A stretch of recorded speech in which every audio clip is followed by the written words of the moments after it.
Hello students, welcome to commerce Bloom.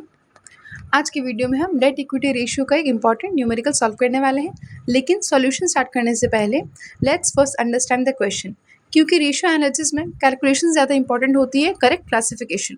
अगर classification सही है तो न्यूमेरिकल ऑटोमेटिकली ईजी हो जाता है। So let's get started. सबसे पहले क्वेश्चन को ध्यान से समझते हैं।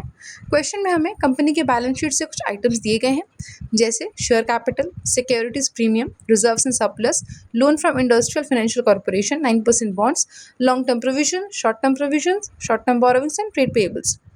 और इन सब के फिगर्स की हेल्प से हम डेट इक्विटी रेशियो कैलकुलेट करना है।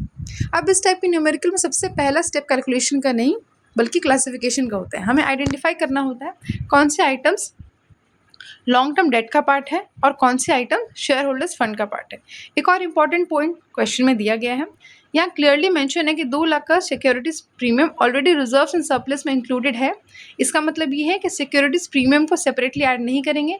अगर हमें इसे दोबारा ऐड किया तो सेम अमाउंट को 2 बार काउंट हो जाएगा, जिससे अकाउंटिंग में डबल काउंटिंग कहते हैं। ठीक है, अब जब क्वेश्चन का क्लासिफिकेशन क्लियर हो गया है तो चलिए सॉल्यूशन की तरफ बढ़ते हैं।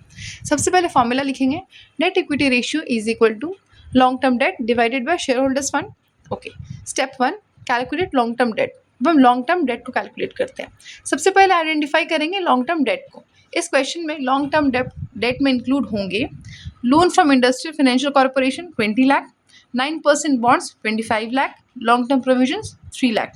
यहाँ एक कॉन्सेप्ट याद रखिए, डेट इक्विटी रेशियो में सिर्फ लॉन्ग टर्म लाइबिलिटीज को ही डेट माना जाता है, इसीलिए short term provisions, short term borrowings और ट्रेड पेबल्स को इंक्लूड नहीं किया गया है, क्योंकि ये करंट लाइबिलिटीज है। क्लियर? अब तीनों अमाउंट्स को ऐड करते हैं, 48 लाख होता है।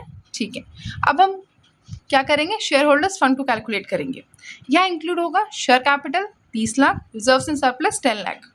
ठीक है, ओके, तो शेयर होल्डर्स फंड हमारा हो गया 40 लाख। अब हम फॉर्मूला को अप्लाई करते हैं, debt equity ratio 48 lakh divided by 40 lakh which is equal to 1.2:1। अब सिर्फ आंसर निकाला ही एनफ नहीं है, उसका मीनिंग भी समझना जरूरी है। A debt equity ratio of 1.2:1 means कि शेयर होल्डर्स के हर 1 रुपये के इन्वेस्टमेंट के अगेंस्ट कंपनी ने 1.2 का लॉन्ग टर्म डेट रेज किया हुआ है। ठीक है, चलिए that's all for today. I hope this numerical and concept आपको क्रिस्टल क्लियर होगा। Please like, share and subscribe and save this for revision. Keep learning and growing. Thank you. Follow Commerce Bloom for more. Thank you for watching. I'll see you in the next video.